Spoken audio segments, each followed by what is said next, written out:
fevralın 15-də bazar günü Bakıda və Abşeron yarımadasında hava şəraitinin dəyişkən buludlu olacağı, arabir tutulacağı proqnozlaşdırılır.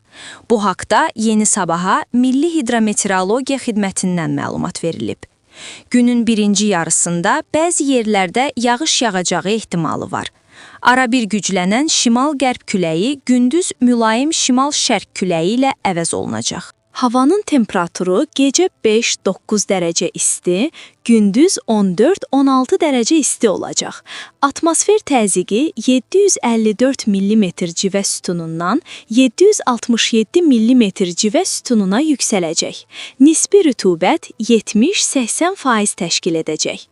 Azərbaycanın rayonlarında havanın əsasən yağmursuz keçəcəyi gözlənilir.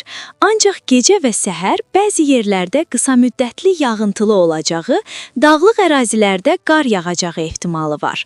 Bəzi yerlərdə arabir duman olacaq. Qərb küləyi ayrı-ayrı yerlərdə arabir güclənəcək. Havanın temperaturu gecə 4-9 dərəcə isti, gündüz 17-22 dərəcə isti, dağlarda gecə 3-8 dərəcə isti, gündüz 15-20 dərəcə isti olacaq.